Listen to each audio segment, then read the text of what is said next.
Bonjour à tous les amis, j'espère que vous allez bien. Alors désolé pour le coup de la main, c'est parce que j'ai du mal à cadrer. J'ai oublié de prendre mon trépied, j'irai le prendre faudra que je le prenne pour éventuellement une nouvelle vidéo tout à l'heure si j'en fais une. Donc aujourd'hui, le retour des vidéos top sur les meilleurs Pokémon du jeu en stratégie selon mon vécu par type. Je précise bien encore une fois de vécu personnel, bien évidemment. Après, chacun est libre d'avoir son avis. Je précise pour ma communauté que ces vidéos top n'ont pas pour but d'être objectives à 100%. Ce n'est qu'un ressenti que j'exprime. Bien évidemment, la seule règle, c'est que si vous voulez faire votre propre top de chaque type que j'ai fait sur les 5 saisons depuis que j'ai commencé ce format, je préfère prévenir un Pokémon par génération du type cité. Et là, en l'occurrence, c'est le type sol. Donc, un Pokémon de type sol par génération. Parce que sinon, ce serait trop facile. Voilà, je le dis, ce serait trop facile. Et pour moi, la vie serait peut-être un peu biaisée de par le taux d'usage du Pokémon, le tiers, etc., la méta, etc., etc. Moi, je demande bien évidemment le côté ressenti, c'est-à-dire le ressenti personnel de chacun et de chacune dans ces vidéos que je vous fais. Et évidemment, on va partir directement avec le type Sol, un type qui, il y a quelques temps, je l'estimais assez surcoté à cause peut-être de la 9G et en partie le 4 terrestre que je trouve moi un petit peu surcoté à mon goût, bien que je le trouve mignon, je le trouve malgré tout légèrement surcoté de par les qualités qu'il a et très clairement ce Pokémon, à part ses qualités défensives, il a rien. Voilà, c'est pas parce que je joue plus ou moins offensif, mais j'estime que j'estime que ça j'estime que c'est pas une bonne chose. Parce que quand un Pokémon n'a que des quand t'as que des qualités défensives pour un Pokémon, je trouve ça un peu limitatif. Faut que tu sois polyvalent à la fois défensivement dans tes rôles défensifs, mais aussi polyvalent quand tu dois être joué offensif. Et ça, pour moi, dans Pokémon, c'est très important. Donc le type sol, on connaît ses qualités. Alors évidemment, trois faiblesses vraiment gênantes au type plante, glace et eau. Alors peut-être que le type plante, c'est légèrement moins gênant dans le sens où concrètement, le type plante offensivement, c'est pas non plus ultra vu. Hein. Il y a très peu de Pokémon plantes offensifs. Parce que pour moi, à l'heure actuelle, les seuls Pokémon plantes offensifs que je connaisse, c'est éventuellement Fragility, pourquoi pas éventuellement Manternel à une époque. Euh, éventuellement, comment il s'appelle éventuellement de temps en temps Florizard, mais bon, c'est pas non plus exceptionnel pour être honnête. Alors évidemment, ce qui est bien, c'est que défensivement, tu as une résistance poison et roche, donc tu as une résistance au piège de roc. Alors la résistance poison, sans vouloir être blessant, c'est pas très utile pour deux raisons, parce que de toute façon, même si tu prends des dégâts pas très efficaces au type poison, tu peux te faire empoisonner. Donc en soi, ça peut être gênant pour un type sol, qu'on soit clair. Et l'immunité électrique est importante parce que quand tu sais qu'il y a de très bons types électriques à l'heure actuelle comme Zapdos, donc Elector, comme Earfoudre, Miraidon qui a été banni en Alifingos en 9G, t'as beaucoup de Pokémon électriques qui peuvent te faire très mal. Même d'anciens Pokémon électriques qui peuvent être très bons, euh, etc. etc. C'est aussi simple que ça. Et on va démarrer tout de suite avec la première génération. Et il faut reconnaître que la première génération pour le type sol, c'est très compliqué. Pourquoi je dis ça? Parce que en fait, les meilleurs Pokémon qu'on connaît, entre guillemets, les Pokémon qui se tiennent qui se tire la bourre en première génération. Pour moi, et certains peut-être ne seront pas d'accord, mais ça, à la limite, c'est pas très grave, ça enrichit le débat. Par exemple, les Pokémon Sol qui se tirent la bourre avec Grolem et Rhinophéros, ben, il y a Nidoking, il y a quand même Trio Piqueur également qui se tire la bourre. Un peu Sablero aussi, quelque part, mais en soi, c'est pas non plus c'est pas non plus exceptionnel. Mais pour moi, le vrai roi des types Sol en première génération, le vrai roi au-delà de Rhinophéros, pour moi, c'est Grolem. Parce que Grolem, certes, tape un peu moins fort, et peut-être défensivement un peu moins armé que peut-être légèrement plus armé que notre ami Rhinophéros. Bah, le truc, c'est que Grolem, pour moi, est bien meilleur. Je dis bien pour moi, encore une fois, comme je l'ai dit en début de vidéo, ce n'est qu'un ressenti. Mais en soi, Grolem, c'est un Pokémon que j'ai beaucoup aimé affronter à l'époque. J'ai beaucoup aimé jouer ce Pokémon par la suite. Je le joue de temps en temps sur Showdown quand je m'y mets. C'est un Pokémon que j'aime bien, qui est intéressant et tranquille, tranquille. En deuxième génération, là pour le coup, c'est un peu plus difficile. Parce que même si c'est encore plus dur, parce que même si le type sol, il y a de bons Pokémon, hein, on a Trio Piqueur a énormément chuté, mais t'as encore la présence de Nidoking qui fait un énorme taf.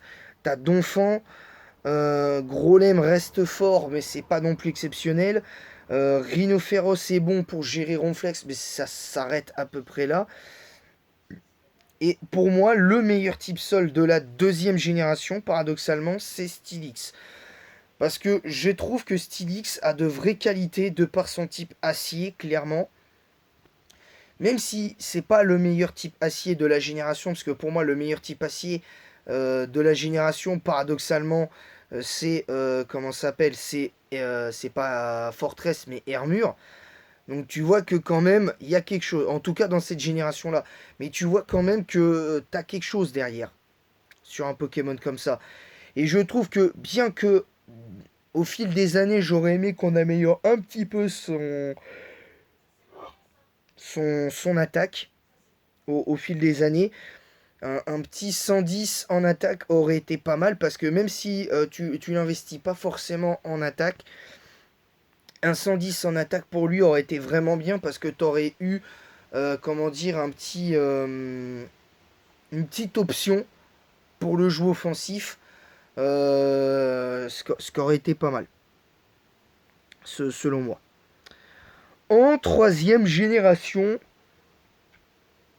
là pour moi, c'est la génération où techniquement le type sol a été le plus fort. Pratiquement une des générations où le type sol a été plus fort. Et pour moi, il y a trois Pokémon que je retiens dans cette génération. C'est Groudon, Kaorin et Lagron. Mais je pense que le meilleur type sol est de très loin. Dans cette catégorie, c'est Groudon pour la simple et bonne raison que ce Pokémon, avec 150 en attaque, 140 de défense et pourtant une défense spéciale qui pourrait laisser à désirer en mode syndrome du type roche, ben non, ce Pokémon est juste incroyable. Défensivement, il a beaucoup d'options. Offensivement, il est juste incroyable. Seul petit bémol pour moi, c'est que à l'époque, certaines attaques étaient spéciales et non physiques. Hein, je pense au point élémentaire qui était à l'époque spécial. Donc c'était assez compliqué de jouer des attaques comme ça. Donc tu étais un petit peu obligé de jouer dans tous les sens avec ce Pokémon là pour être, euh, pour être au final compétitif, et il l'a été. Mais ça n'a pas suffi concrètement. Le meilleur Pokémon de type Sol maintenant de la quatrième génération, là pour le coup Limite, pour moi, il n'y a clairement pas de mystère à avoir. Pour moi, c'est Hippodocus. Même si pour moi, ce Pokémon est un enfer, mais littéralement un enfer à affronter. Tellement pour moi, pendant un temps, c'était anti-méta à mes yeux, ce Pokémon à l'époque. Mais ce Pokémon, quand tu l'as, euh, tu peux temporiser et aller chercher une éventuelle victoire. C'est clairement un Pokémon qui est plus que bon, qui est, qui a même pas besoin de jouer d'autres attaques. C'est juste un Pokémon qui est là pour tanker, temporiser et ça s'arrête là. En fait, clairement, ça s'arrête là. Et ça, tout le monde le sait. Ensuite, en cinquième génération, pour moi, le meilleur type sol, c'est clairement Karchakroc. Même si on aurait pu dire Arceus Sol, on aurait pu dire en 5G, on aurait pu dire comment il s'appelle Démétérosté et j'en passe et des meilleurs, ou même encore Lagron, ou même éventuellement Lagron. Mais on va y venir à Lagron, ne vous inquiétez pas, on va y venir. Mais pour moi, Lagron, c'est pas tout de suite qu'il a montré sa pleine puissance. En sixième génération, là, je vais mettre Arceus Sol. Tout simplement parce que pour moi, c'est le meilleur Pokémon de type Sol à utiliser dans sa team en sixième génération. En tout cas, en Uber. Mais, euh, mais bon, même sans ces autres formes, ce Pokémon est juste trop fort. En septième génération, pour moi, le meilleur Pokémon Sol, c'est l'Agron. Euh, Tout simplement parce que j'estime que ce Pokémon est encore à la hauteur. En plus, sa méga le propulse dans une toute autre sphère. Encore une fois, c'est juste trop puissant pour moi pour l'époque. Même si pour moi, je l'aurais plus vu Underuse BL parce que pour moi, il est trop fort pour l'Underuse. Même si tu as certains Pokémon qui peuvent en Underuse éventuellement le menacer d'une double faiblesse plante, pour moi, c'est pas suffisant, clairement. Et maintenant, on passe à la huitième génération. Là, pour le coup, le meilleur Pokémon de type Sol pour moi, c'est Démétérostérion. Je mets pas la forme totémique parce que pour moi, la forme totémique en 8G, elle est pas si forte que ça. Parce que clairement, même si elle est Uber et elle est trop puissante pour l'Overuse, ça on le sait, ça c'est un fait. Mais quand je dis pas très fort, c'est pas très fort pour le Uber. Soyons précis à ce niveau-là. C'est pas non plus un Pokémon de ouf. Clairement. C'est pas non plus un Pokémon de ouf en Uber. Des Métérostérions, sachant qu'il y a beaucoup de Pokémon en Uber en 8ème génération qui menacent très fort le petit Démétéros forme génie. Là, j'en baille parce que c'est facile de contrer les arguments en baillant comme ça. Bref. Démétérostérion, c'est pour moi le meilleur type sol de la 8ème génération. Maintenant, on va passer à la 9ème génération. Alors, techniquement, on pourrait remettre Arceus Sol. Mais autant Arceus Sol dans les générations précédentes, c'était fort. Autant en 9G, pour moi, ça l'est plus comme autrefois. Et là, pour le coup, c'est un peu dur de désigner le meilleur Pokémon de type Sol. Mais, à dire vrai, il y en a un qui, pour moi, éteint la concurrence aujourd'hui. Mais vraiment qui éteint la concurrence, c'est Fort Ivoire. Voilà, tout simplement, il éteint la concurrence au niveau des types Sol. Ça éteint terrestre. Pour moi, ça éteint Démétéros forme génie et Démétérostérion.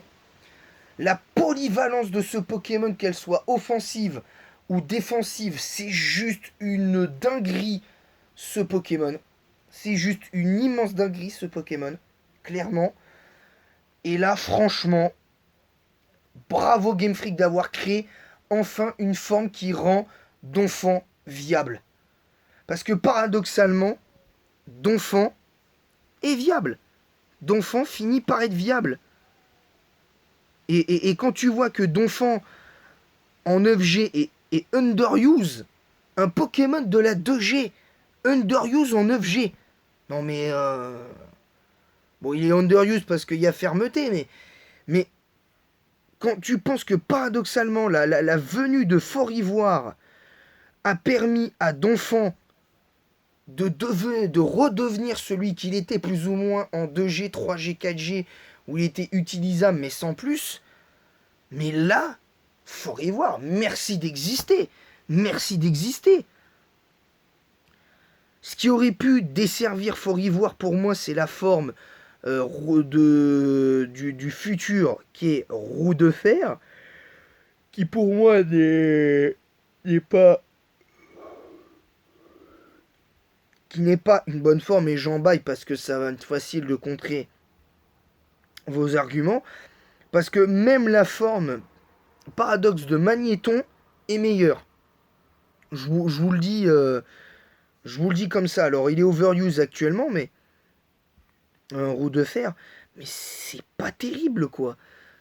Ce Pokémon va être solide overuse, je ne dis pas le contraire, mais c'est pas suffisant. Je vous le dis comme ça, c'est pas suffisant. Donc voilà, c'est tout pour cette vidéo sur les meilleurs Pokémon de type Sol. Je vous ai cité les 9 Pokémon du type Sol. C'était le 11e épisode de cette série. Alors, est-ce que je vais continuer d'ici là? Je n'en sais rien, on verra. Ça dépendra des retombées à la fin de cette 5e saison. Le format sur les pires Pokémon, je ne continue pas, je l'arrête. Définitivement, je voulais le recommencer pour le terminer, mais en fait, ça sert à rien. Ça ne sert strictement à rien de continuer parce que de toute façon, ça fera toujours débat. Alors quelque part, c'est bien, mais ça crée trop de entre guillemets de situations presque limite polémiques. Parce que si je mets un Pokémon dans les pires, genre je vous mets Ronflex dans les pires Pokémon normales en 2G, ou c'est utopique même si je sais que c'est pas le cas, mais je mets Ronflex dans les pires Pokémon de type normal, ou que je mets je sais pas moi, par exemple je mets Arceus dans les pires Pokémon en 9G, mais ça va partir vite, donc non, je préfère ne pas continuer à ce niveau-là, tout simplement. Donc voilà, c'est tout pour cette vidéo. N'hésitez pas à vous abonner, à activer la cloche pour recevoir toutes les notifications nécessaires. Partagez le lien de ma chaîne YouTube en masse sur Twitch, YouTube même, TikTok, Kik et Instagram. Mettez un pouce bleu et un commentaire pour le référencement en disant en quoi vous êtes d'accord, pas d'accord avec ce top, en mettant votre propre top en commentaire avec un Pokémon de type Sol par génération. Voilà, celui que vous considérez comme le meilleur selon votre ressenti. Je vous demande pas le tiers ou quoi que ce soit, ou par rapport à la méta, je vous demande vous, votre ressenti du type Sol que vous jouez entre guillemets en stratégie. Voilà.